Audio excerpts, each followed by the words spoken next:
color. And this is the first time I'm doing this, so I hope you'll bear with me. I hope I'm not making any mistakes. But if I do, I'll just redo the video or, add things in at the end. In the meantime, we are now in the Silhouette software. We're switching over to the Corel PaintShop Pro software.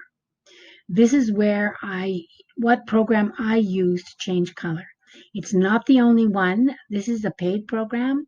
Probably you can get it on sale for like $50, $60, but they do have some free ones if you look around. In the meantime, if you get a series of pattern paper, it's not enough to make the album. So I go and I get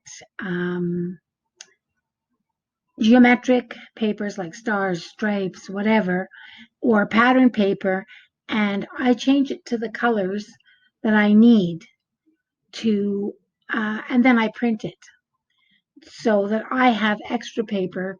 And because I do not like the idea of having the same paper on every page or every second page looking the same. So I'm going to show you how I do that. These are digital papers that I have. Okay, so I'm going to be working on a school album soon. So I've been gathering up papers. This is a free digi paper that I found. But obviously it's pencils, right? So I want to do a geometric stripe with these pencils. It has a coordinating paper. So the first thing I would do is I would choose the color that I want to change.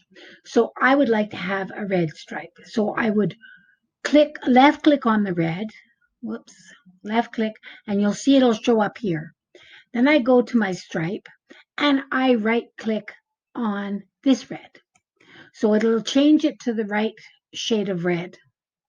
It's a little bit hard to see, but I'll show you another color for references in a minute. So then I go to my tool, which is it's not working. Oops, I'm having a little bit of a problem here. The recorder's interfering with my tools. There. Okay, there's my color picker.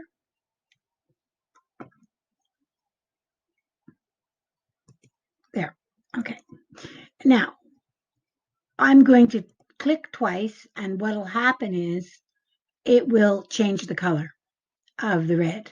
It's hard to see because it's red on red. It's just a different tone.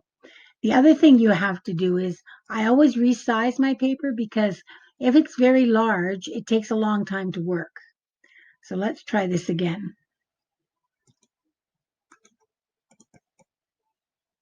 There. See the green bar at the bottom? That means it's working. Okay, so we're going to go back to our picture that we want to use, and I'm going to make one of them brown so you can see it better. Okay, so now if whoops, that has to be on the top. So if I say this is the color I don't want, the brown is the color I do want, and now I take it and go color replacer.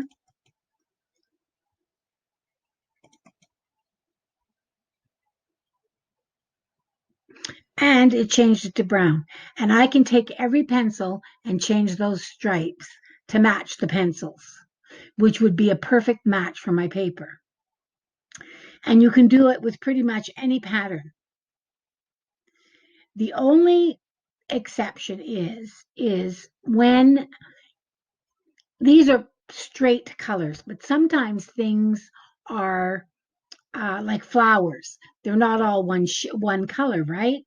So you have to use a different tool. I'm going to go get a flowered picture to show you what I'm talking about. Let me find a flower. Here. We're going to open this one. Now, if I change these flowers use, what would happen is they would change all the same color. But I want them to change and keep the, you see the shading in them? I want them to keep the shading. So what I would do is I would pick a color for the flowers. This is the color I want them. This is the color they are. So I have to, whoops, pick the color they are. So now I want to change from this to the more vibrant. So I would take the tool, change to target, and I would just go over them like this. And it would change them, but you see that the color is still there. The shading is still there.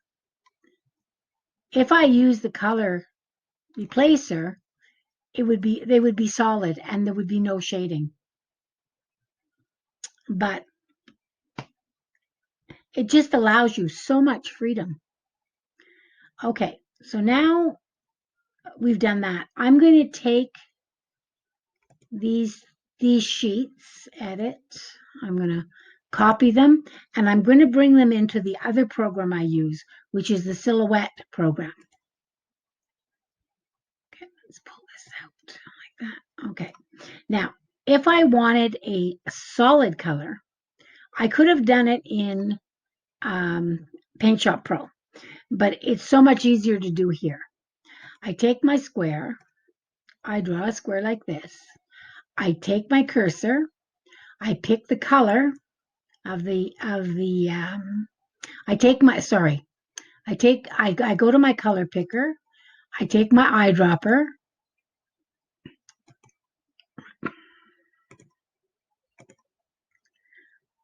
I take this, I choose the square because I want to tell them that's where I want the color put. I take the eyedropper and I choose the color.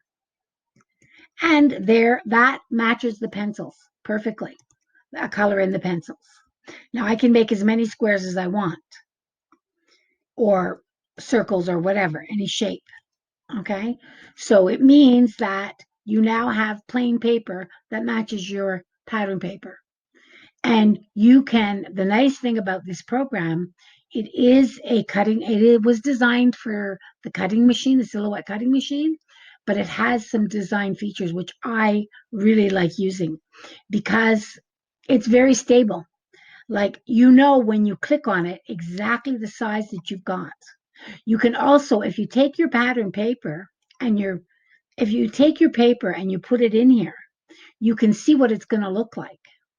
And when you're printing, rather than waste a lot, you just resize this to what you need and put the squares in on the mat, and you can print from here as well.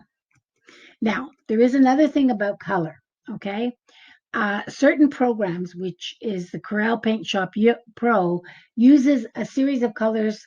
They're called RBGs. And Silhouette uses another one called hex codes. And what it is each of the colors has a number. So if I take my little cursor and put it on there, you'll see, I don't know if you can see that, but in that little gray box is their number of that color. And the same thing with the Corel, but it's a different series of numbers. The other problem and why you don't get the exact match in your printer is because they use another series of numbers, and they are CMYK. And this is the problem. But if you are careful and you scan in at a high resolution, you will get a very close match. And if you're printing your paper, if you're using digital paper, it doesn't really matter, because if you're using the same software and you're using the same printer, you will get the exact same color. It's only when you buy paper and then you try and print paper that you might have a little bit of difficulty. What else did I want to tell you? Okay, there is some free software which I'd like to show you because I find it's really interesting. First of all, I'm going to write down this hex code. this hex code is, and there's a reason I need it for the software.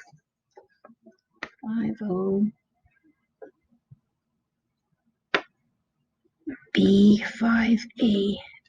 Okay. Now, this software that I'm going to show you is free for everybody's use, and it is very handy. It is a scrapbook paper generator. Now, it will generate paper based on these colors, okay? So if I go like this, it'll be all purple, and it's all different patterns, which is really handy as fillers, right? But if you're working with paper already that you have the color for, you can also type in the code from the paper, which I'm going to do right now. Oops, I did something wrong there. It is 50B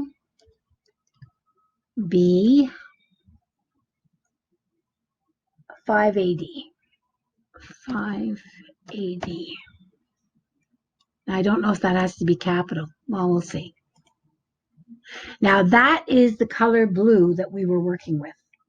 So anything that I print from here will be exactly the same color, which means I don't have to go looking for paper. It's here for me. I mean, I do have my own paper that I bought, and you get a lot of free kits on Pinterest if you look carefully, which is really helpful. And with the instant ink, it's fairly cheap to print. So, anyways, I will put the links to this, okay? There's one more program I'd like to show you. Let me just go back here. Okay, this program is also a free program. You don't have to download it. Neither one of these programs have to be downloaded. They can be used strictly online, which is great. So you don't have to put anything on your computer. This is called Lunapix, and it's an editing program. It will do the color changing. I haven't worked with it extensively. I have used it for different effects that I wanted. They have a lot of fun effects and stuff that I needed when I was doing something, but it looks like a phenomenal program. And I did try the color changer. It's called Color Adjust. Color changer, color, replace color. They have replace color, which is similar to what I've been doing. So you know what? You're free to use it, free to try it. I mean, it doesn't cost you anything, and it might work for you. I've been using Corel now for about 5 years, so I'm really not up to changing. I mean, this I was using for other things, but if you don't have Corel and you want to try doing it, go ahead. I think it will work. Anyways, that's about it for this segment of designing your own paper. My next video will be on actually making the designs using clip art and different things. So I'll probably get to that this week sometime. I hope you enjoyed this video. I hope it turned out. I've never done this before, taping my screen, so I'm not quite sure if I've done it right. So hopefully I'll be posting it today if I don't have to redo it. See you soon.